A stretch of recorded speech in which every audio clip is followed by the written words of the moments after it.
I'm Jimmy Apple, the EMS Avenger. This is the EMS Avenger podcast, and I have the pleasure of talking to Dr. Jeff Jarvis, who is pretty well known in the EMS circles and evidence-based medicine circles and emergency medicine circles, somebody who has certainly affected your practice if you practice delayed sequence intubation, somebody who has a podcast of his own, the EMS Lighthouse Project, one of my favorite podcasts, somebody who is influential in the world of cardiac arrest, and an esteemed medical director. And today we're going to be talking about epinephrine, bicarb, and Narcan. Oh my. So we're just going to tee right off into epinephrine. And Dr. Jarvis, I have this theory that the American Heart Association hates dogs. And the reason why I have this theory is because over a century ago, we put some pups into a lethal dysrhythmia, and we gave them absurd amounts of epinephrine and saw some rhythm changes. Those dogs, unfortunately, were no longer with us following that. But since then, that's basically the best evidence that we've had for epinephrine and cardiac arrest, and I think it's because the AHA hates dogs. And it's only in the last 5 years that we're actually starting to see some quality evidence on epinephrine, and it's not looking very good for epinephrine. So I'm going to serve it up to you there, and we can just keep it going. So first off, thank you for having me on your podcast. Great podcast. Man, I am just constantly jealous of your voice. You do so well at this job. Great podcast. Thank you for having me on. And thank you for teeing up one of my favorite topics. So the paper you're talking about is by Krill and Dooley in 1906. And it was about asphyxiation in mongrel dogs. Mongrel means, by the way, after reading that paper, mongrel means anybody's dogs but your own. They would go out and damn near, if it wasn't on a leash, they would take it, and they strangled these poor pups and then gave them epinephrine. So me and my golden doodles are going to go find their gravestone somewhere and pee on their graves. I hope that doesn't also transcend to mongrel patients, like I'm going to give epinephrine to anybody's mother but my own. I would hope not. I would definitely hope not. So your point on this, I think, is absolutely true. It worked then, so we went through a long period where we just accepted it as gospel. It was in ACLS, therefore that's it. The Heart Association said it, that's it. And we started in the 80s. I went to paramedic school in 1987, graduated in 88, and right around that time, we started doing some actual prospective, well-done, randomized control trials with epinephrine. But we didn't do the study we needed, which was epi versus nothing versus placebo. We did epi versus more epi. And there were multiple versions of more epi. Escalating doses are all the epi all the time. And basically what we found is that if you gave a table enough epinephrine, you would get pulses back on that table, but it was still a table, right? You didn't spontaneously turn the table into Einstein. And it just wasn't what we were looking for. We were looking for functional neurologic survival, the thing patients care about, not ROSC. More epinephrine equals more ROSC. There's never been a doubt about that. Literature is crystal clear. Your listeners may recognize, hey, you know what? I'm not giving 5 milligrams of epinephrine every 3 to 5 minutes. I'm not giving 1 milligram of epi, then 3 milligrams, then 5 milligrams. Those trials showed more epinephrine was not the answer. I wasn't involved, but science tried to do a really well-done randomized placebo-controlled trial in Australia to answer this question. And unfortunately, because this has become so dogmatic, medics refused to participate in the study because they said withholding epinephrine was unethical. Eventually, they did it just in the Perth area, and they showed higher ROSC, but no difference in neurologic survival. So that catches us up to the groundbreaking Paramedic 2 trial. Yeah. In the Paramedic 2 trial was really no surprise to anyone that really is immersed in that world, where there was increased rates of ROSC, But that doesn't mean that any of those people could do a crossword puzzle or recognize family members or bathe themselves or wipe their own behinds. And that is the goal in resuscitation and cardiac arrest, is we want a functioning person back. And since then, we've gotten a lot of different data points, not necessarily anything that sounds the death knell for epinephrine, but we have studies that show that maybe one targeted epinephrine very early on may have a benefit. We have studies that show actually this landmark paper from Salt Lake City, Utah, that shows increased survival for that department with intramuscular administration of epinephrine. We have some services out there that are doing epinephrine drips or that have had their dose. Unfortunately, COVID has borked a lot of the data that people were collecting on that. But it's a good word. Yeah. So Paramedic 2, I don't know if necessarily answered any questions as much as it is produced a whole lot more. So I think the beautiful thing, so Dr. Perkins did an amazing job with this study. Just to catch all of your listeners up, well done, large randomized control trial in the UK of, I believe it's 10 to 11 NHS ambulance trust, which is some massive population of the UK.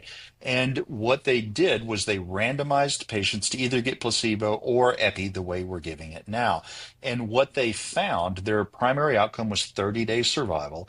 And they found a 0.8% increase in 30-day survival in the group that got epinephrine.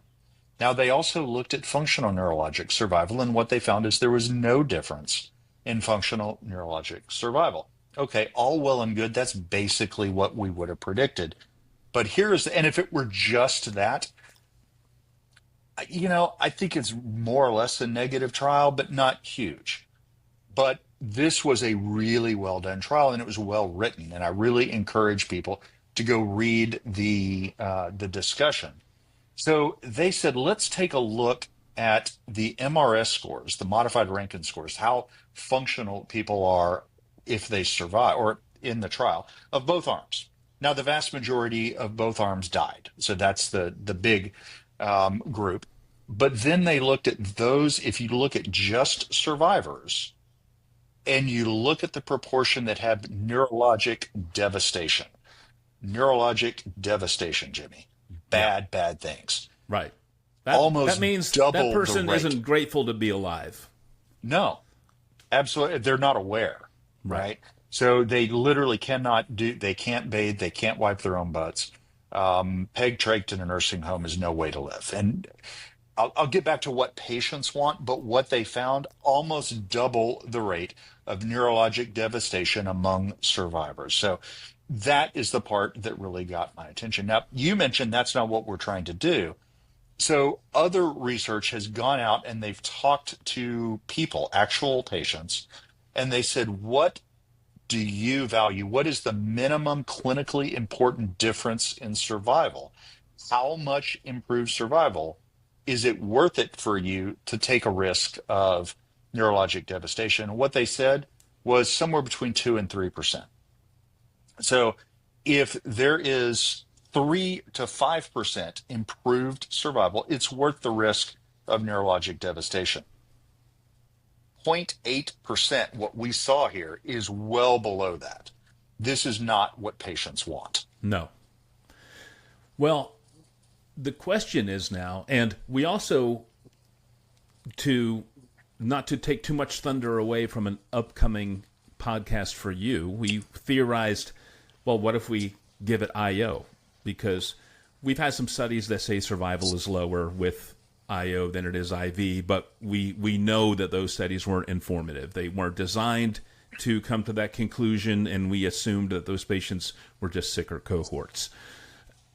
We also know from some data that we can get epinephrine to central circulation significantly faster from time of EMS arrival to time to central circulation with intraosseous administration of epinephrine.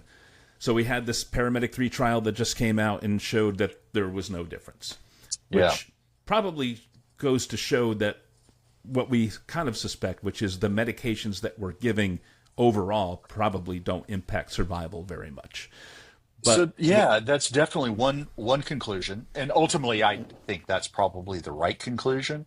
Um, Initially, the evidence about IV and IO came from the ALPS trial, the amiodarone lidocaine placebo trial, and this is obviously in shockable rhythms.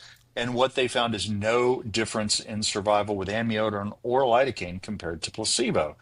But they did a secondary analysis, still randomized control trial, but they went back, did a secondary analysis, and said, well, let's look only at those patients who got the drug by IV. And there was improved functional survival with amiodarone.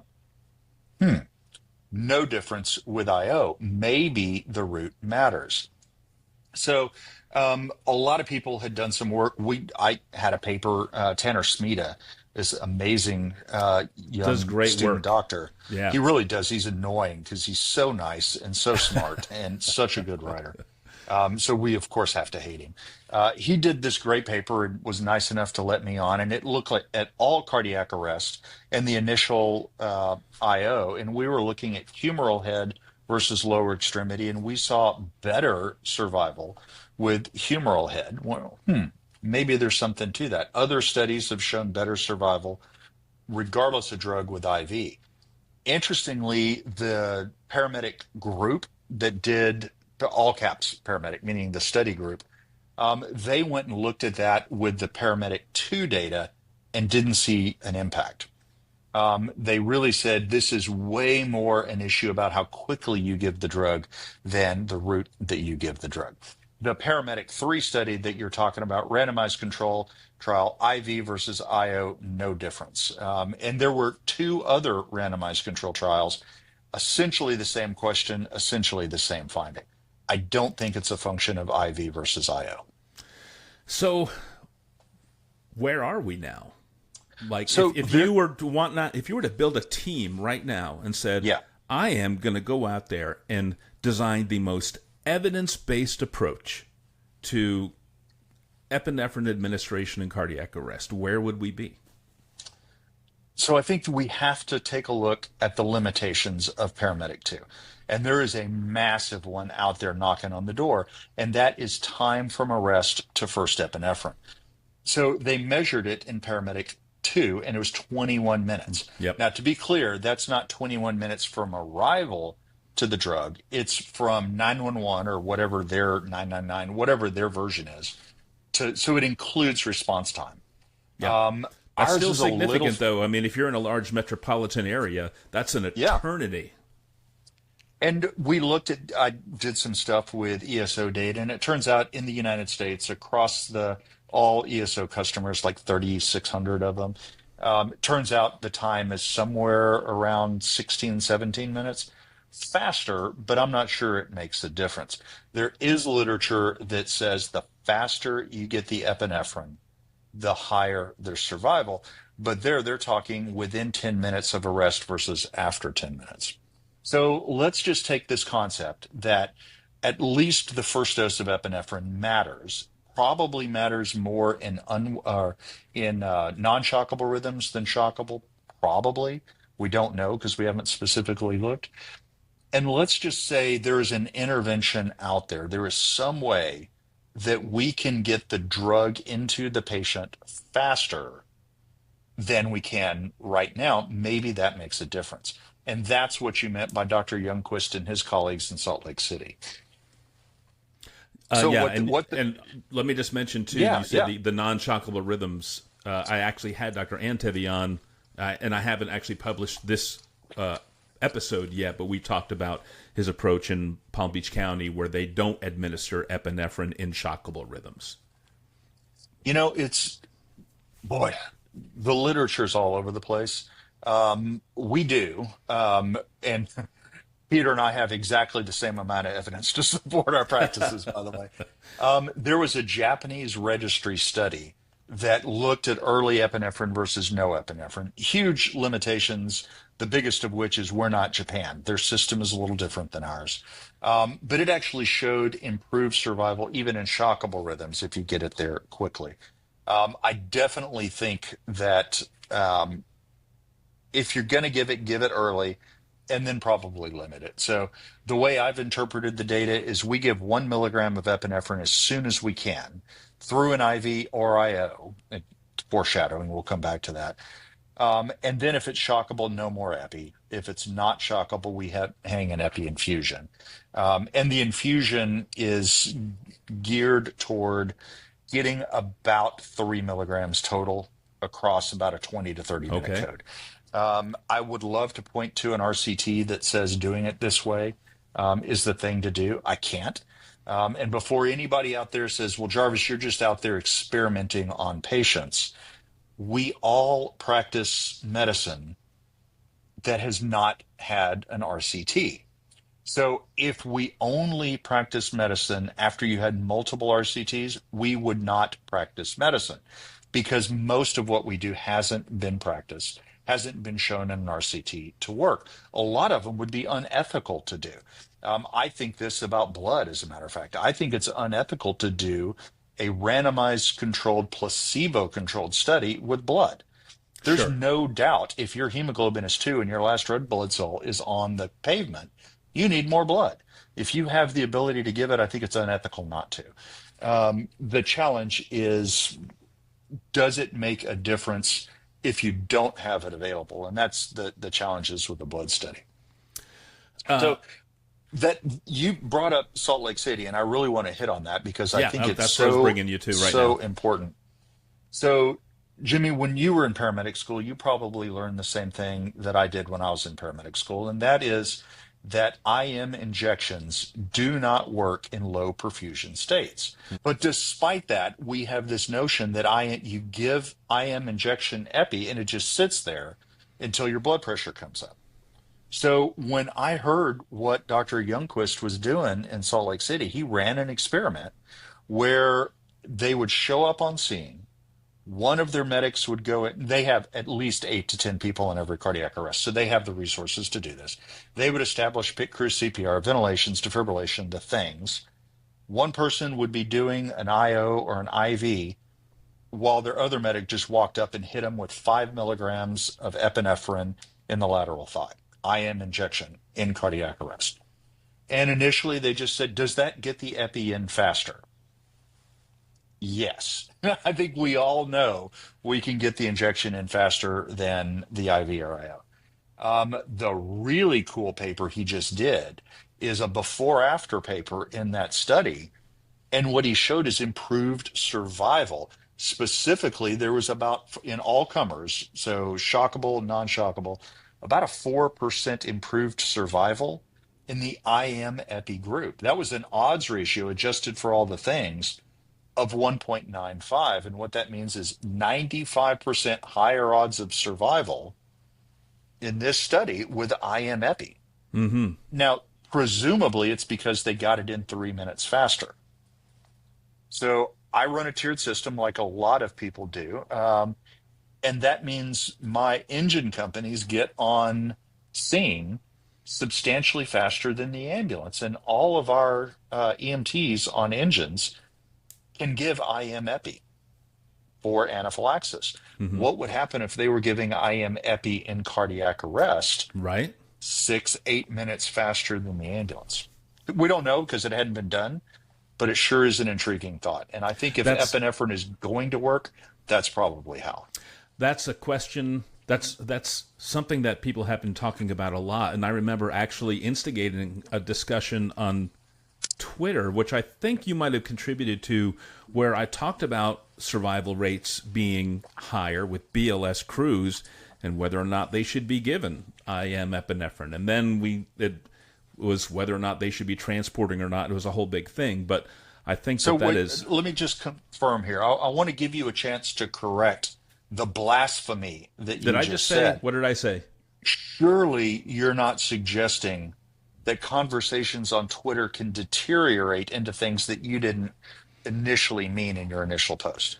Surely you would Believe it never or say not, believe it or not, people will hijack that. a conversation online to serve their own agenda. Perhaps this is a good plug for an upstart social media platform. follow us on Blue Sky. There you go.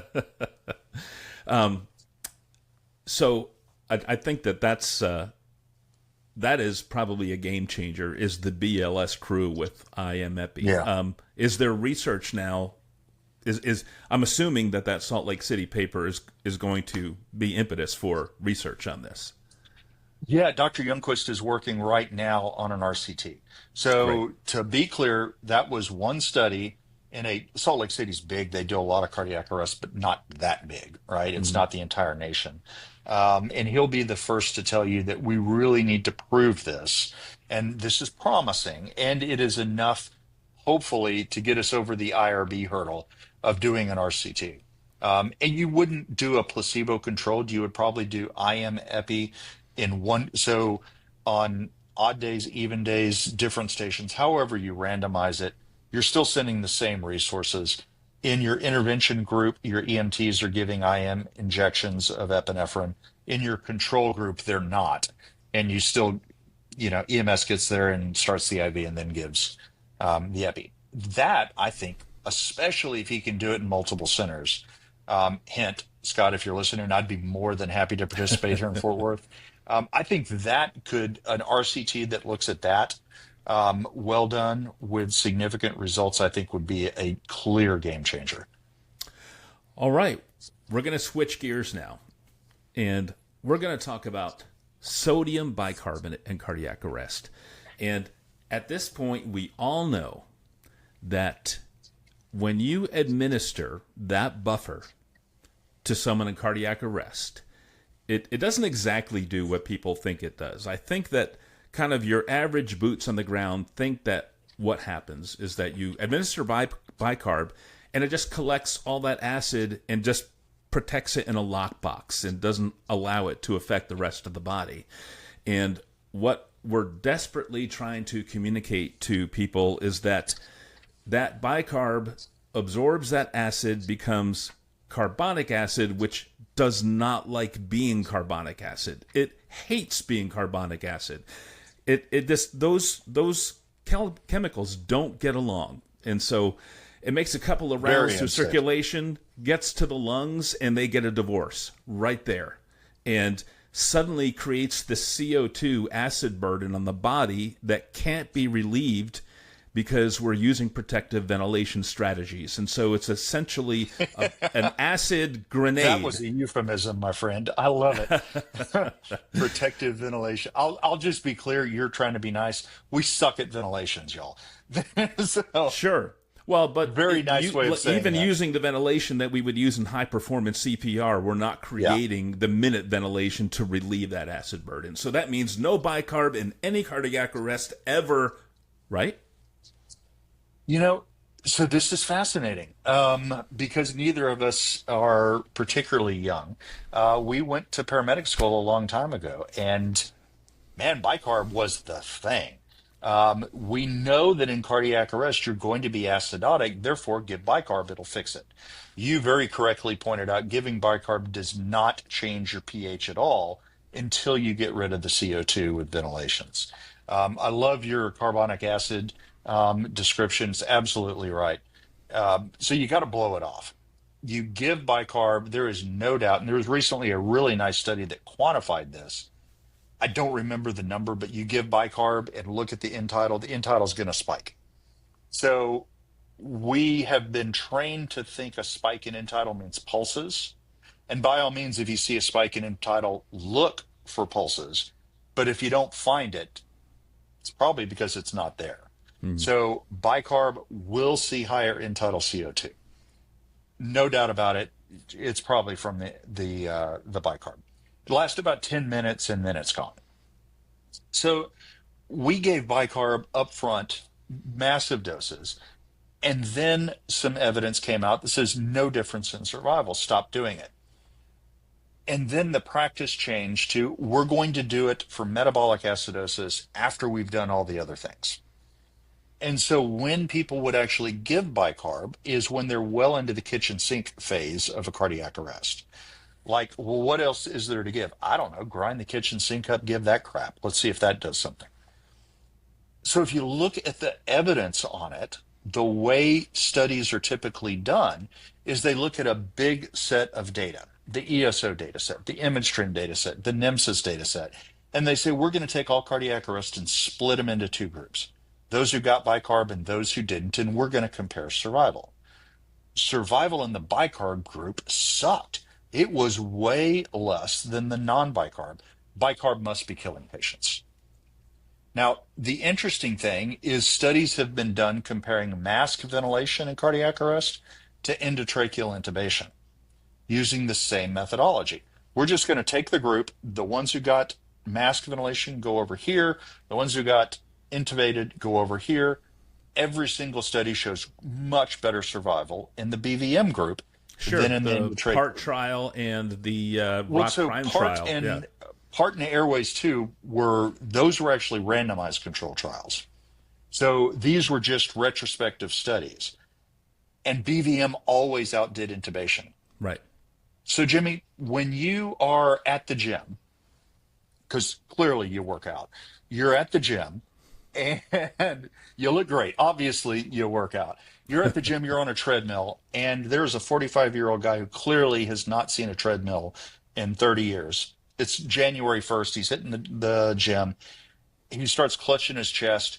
He drops to the ground in cardiac arrest. You get off, you start CPR, and AED throws up like 30 seconds later, says shock advised, you zap him.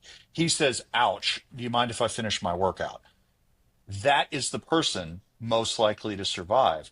You don't have time to intubate him before he got pulses back. So there's a selection bias. And the selection bias is really important. And I think we might have a topic up here in a second where selection bias is really important.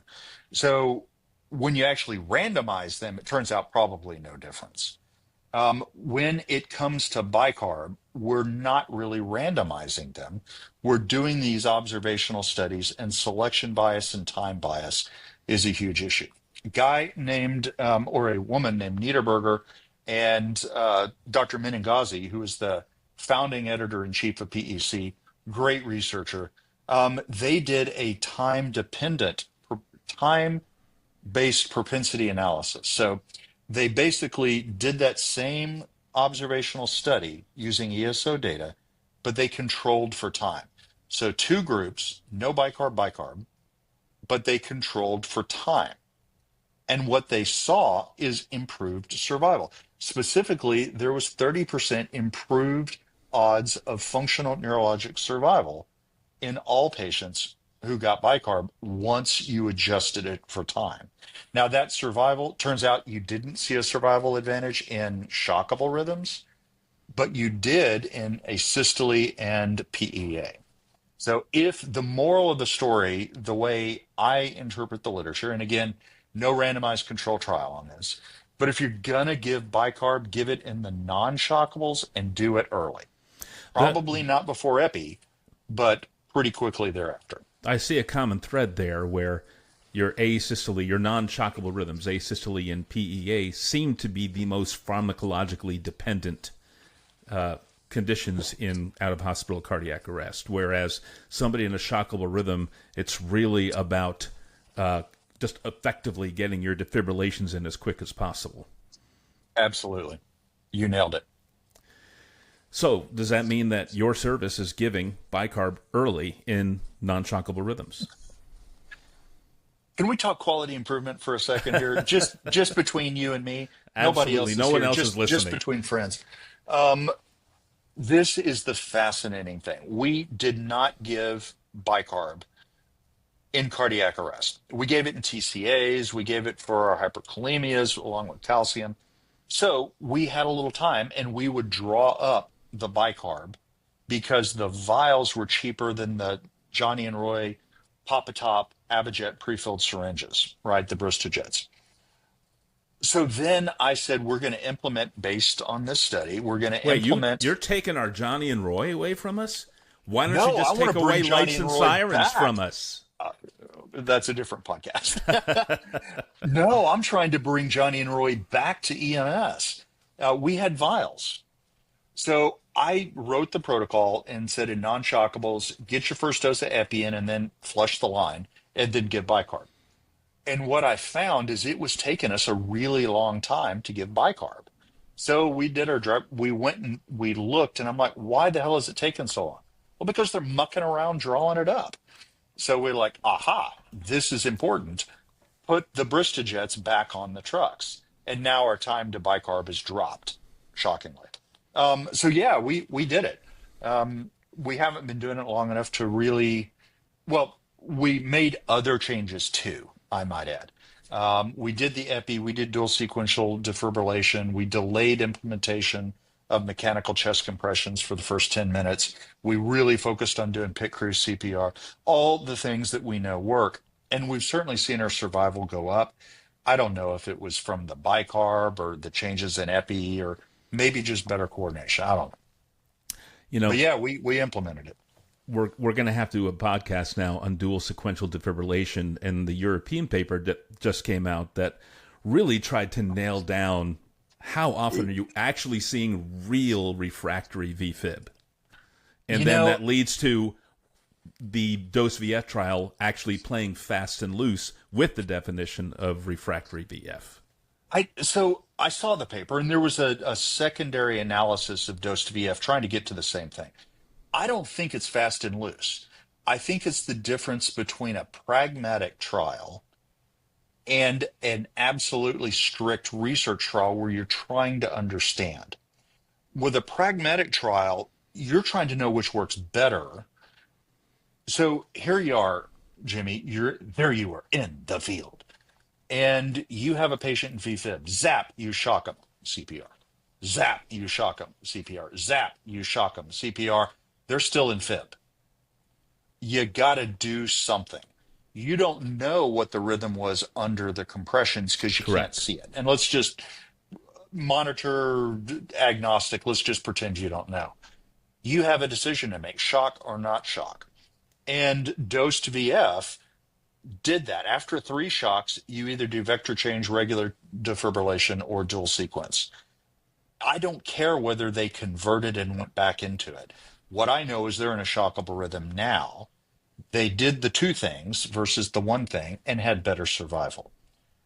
I think that is a pragmatic trial using the information we have in front of us. Sure. Does it really matter? I don't know, but I got to go based on what I'm seeing now. Sure, I'm seeing Now with you my could, own if you eyes want that to this is go doing after, something. absolutely. If you want to go after dose VF for being underpowered and prematurely terminated because of COVID, I get it. I think that's legitimate. Sure.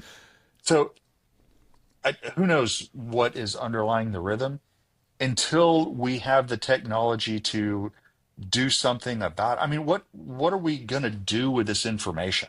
Yeah, the first defibrillation actually converted them. We don't know about it.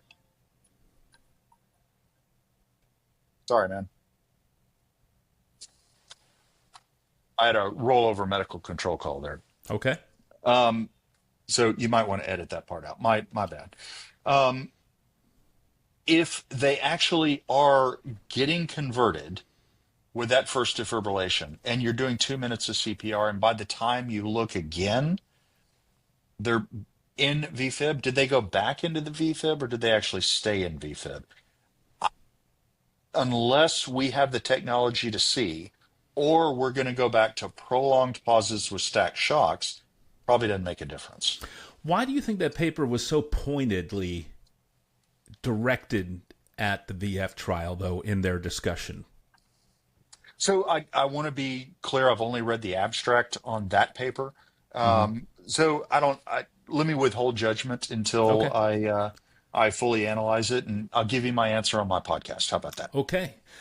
We're going to bring it home now with the last thing we're going to talk about, which is Narcan in cardiac arrest. And man, if you want to separate the sheep from the goats on social media, Oh my God. just toss a Narcan grenade into an evidence-based discussion in cardiac arrest, and you will get people who get big mad one way or the other. Absolutely. I was So- one of them. Okay. So Yeah. I am agnostic. Just tell me what the data says, and I will do it. Okay. You ready for the answer? Not yet. Oh, I yes, was gonna say, absolutely. yeah, Let's here's not the bury answer. the lead. Go ahead. You should stay agnostic. Okay. That's your, there you go. Stay agnostic. Okay. We actually haven't had great data on Narcan and cardiac arrest. What we have are Probably very no informed. Exactly. No data is not good data. We have a lot of smart people who have kind of come together and said, what could Narcan possibly be doing in cardiac arrest? Even though the AHA is, kind of like muddies the waters and says, it might be cardioprotective. But in reality, we've had no evidence that Narcan does a thing to somebody in cardiac arrest. It certainly isn't going to make a patient start breathing again if their heart isn't beating, and it's not going to get their heart started again. We had a paper that came out a little while ago that showed that in populations that received Narcan that were supposedly in cardiac arrest before EMS got there had higher survival rates. But we had this. We had this, and who knows who was giving that? Judgy. We had this paper that came out not too long ago, a California paper that was performed by several counties, where Narcan was given to patients by EMS who were in cardiac arrest of suspected opioid overdose, about 9,000 patients. And what they found was that survival to discharge was higher in the Narcan cohort, and the number needed to treat was, I believe, 9. And this was a paper that everybody was like, WTF, man. So what's the deal?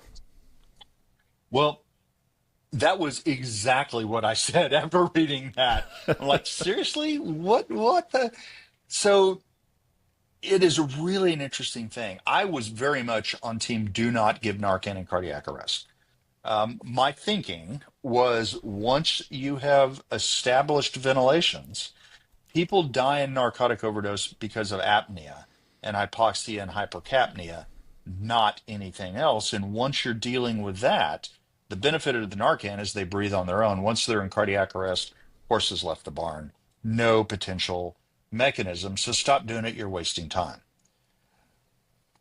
Yeah, so I may have been wrong. There was this California paper. There was a similar paper from Portlandia in the Portland area.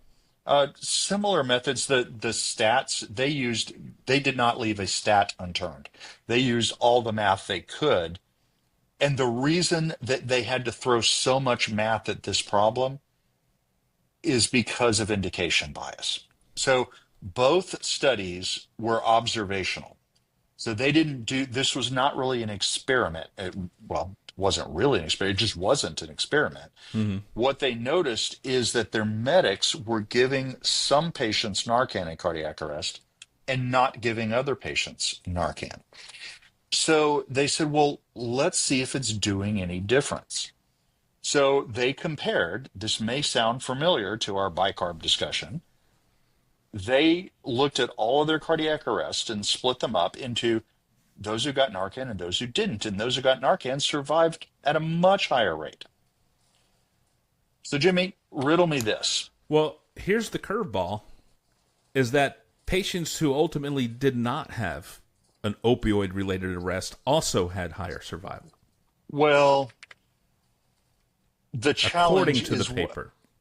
Well, and I'm not saying that both of these papers exceedingly well done. Sure. So this is not a criticism of the paper, and I'm not saying anything the authors didn't say. But what they used was the data that said suspected opioid overdose. So there were some patients who got Narcan and the medic did not indicate suspected overdose. Jimmy, why are you going to give Narcan to anybody? Because I suspect it's been an opioid overdose. Right? Have you ever, in all of the charts that you've done in your life, missed a box that maybe you were supposed to check that you didn't? Absolutely. Yes. So if you didn't suspect... But if my employer is listening, of course not. Of course not. Yeah, right. No. Right. Just human nature. All of us do this. We try really hard not to, but sometimes it happens. All data, this is my mantra as a researcher, all data is dirty data. So they have a population of patients who got Narcan, but the chart said, well, it didn't say that narcotic overdose was not suspected. It I just need you to didn't start say a that it garage band was. called Dirty Data. What wouldn't that be a great one? Yeah. Man, I got some people for lead singer right now. So the challenge here is that this indication bias means that fundamentally the group that Narcan and the group that did not get Narcan are two fundamentally different populations. And there is one piece of data from table one, the one that describes the characteristics, that really highlights this. The group that got the Narcan, the median age was 35. Hmm. The group that did not get it, the median age was 64. If all I tell you, you have two cardiac arrests, one's 35, one's 64, if you were a betting man, who would you say was going to survive? The 31-year Probably old. the 35-year-old, right? Yeah. So no amount of math in the world can control for that difference. Sure. So these two things are hypothesis generating. Maybe it's doing something, and there are some potential mechanisms. Dr. Dave Wampler wrote an editorial in the journal that I think the Portland paper was published in, maybe the California paper. Dave Wampler is a paramedic at UT Health Science Center, San Antonio. He's also a PhD biochemist. And he said, well, here are some of the potential mechanisms, and probably not worth going into, but there are some plausible mechanisms. Bottom line, stay agnostic, my friend. We just don't know the answer to this. This you got to have an RCT on.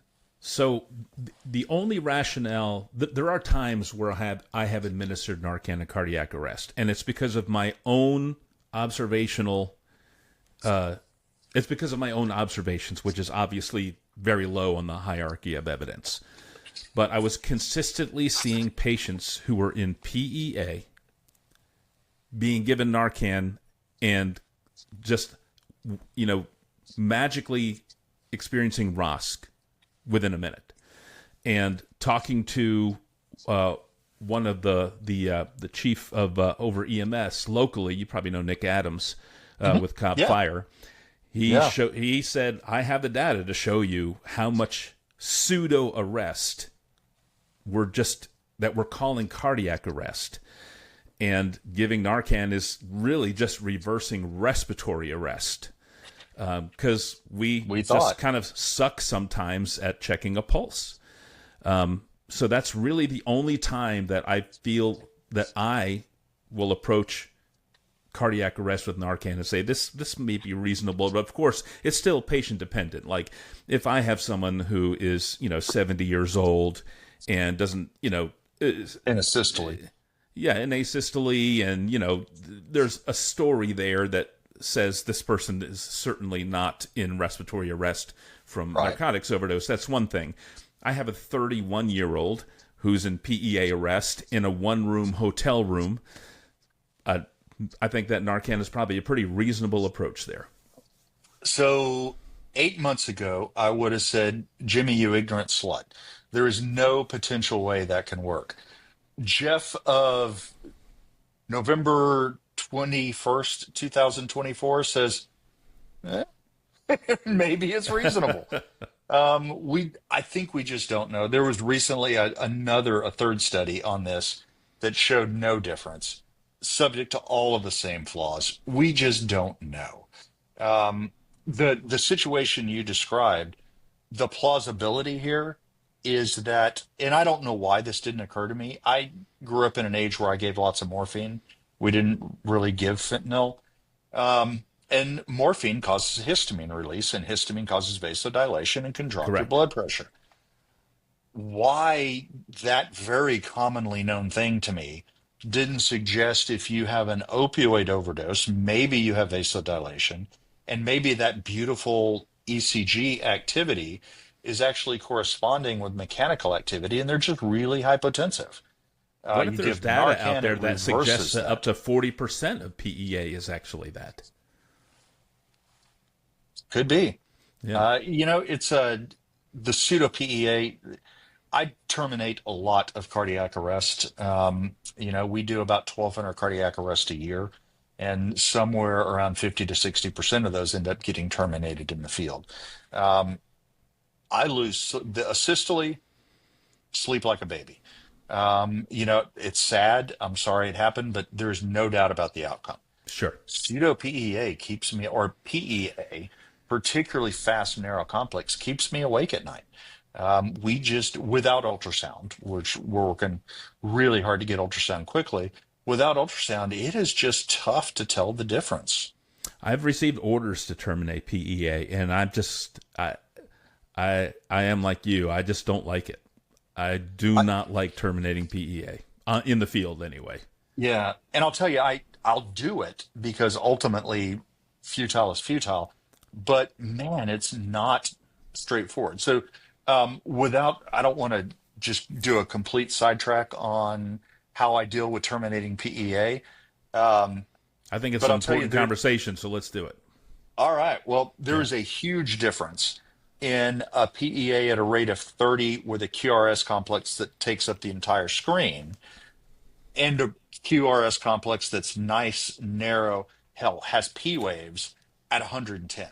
Those Right. are fundamentally different rhythms. Yeah. The fast narrow is way more likely to be pseudo PEA than what is essentially an agonal rhythm, the Sure. EMD One is a rhythm. last gasp. The other, well, they're kind of both last gasps, but one is like, I'm really Yeah, fighting to survive here, and the other is I'm just like, exactly. I've given up. Yeah. So my approach to I'm going to be way more aggressive with that second one, the fast narrow. Um, I will take a look at entitles. Obviously, traumatic versus medical, huge difference, completely difference in the way I approach it. But in the medical patients, at say 30 minutes or so, you've done everything you can think to do. They're still in this rhythm, and then I'll take a look at the entitled CO2. And let's say the entitled CO2 is 50. I want to know what the trend was. Well, what was it after you put in the airway? And let's say it was 50, and after 30 minutes, it's still 50. So no great changes. Everything about this case says it is futile.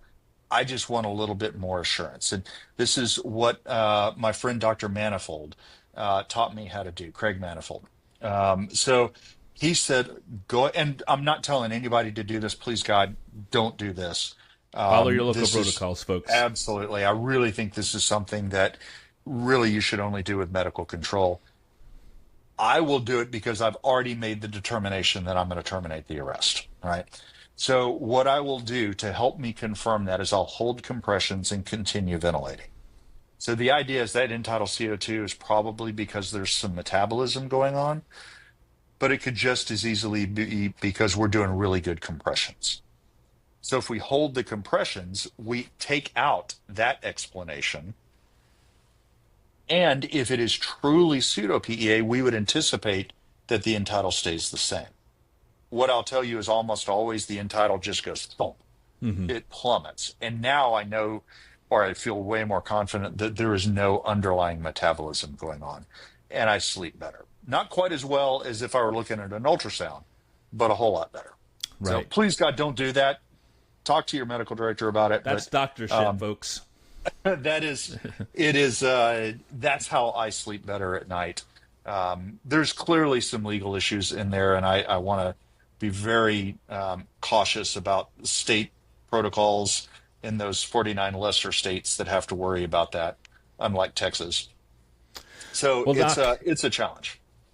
Well, Doc, I think that we've covered those three subjects pretty well, and I hope that was informative to the provider out there. If not for their practice, at least just for a knowledge base. There's a lot of people who are very resistant to hearing, and it isn't just for the provider who isn't well informed. I talk about epinephrine a lot, and there are a lot of people who are shocked to find out that there's this concept of not giving epinephrine according to the AHA. But then there was also the people who are very staunchly and dogmatic against something like bicarb. Like, no bicarb, never, the evidence is against it, who also may not have considered that there's some subtlety and some variance to it. So I think that this actually speaks very well to both of these groups. I really Can I appreciate can you. I give one final Let's comment here about that? absolutely. I think the best way to approach this is to avoid dogma. There's this concept about Bayesian analysis, which is you come up with an idea about whether something is true or not, and then you get some additional evidence, and whether it's from a trial or whatever it is. And once you've gotten that additional evidence, you adjust your priors. And now you take that new evidence into effect and you remake your decision. Far too many of us skip that altogether.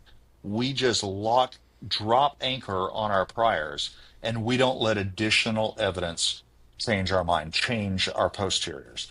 So I think the safest thing to do about medicine and about science in general is remain agnostic and be open to additional evidence.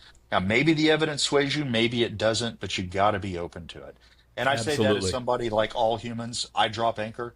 Boy, did I drop anchor on don't give Narcan in cardiac arrest. Oopsie. There's a lot more egg on your face if you go all in on something that then turns out to be wrong. So keep an open mind Absolutely. about it. Well, I hope the next time I see you, it is with a bourbon in hand.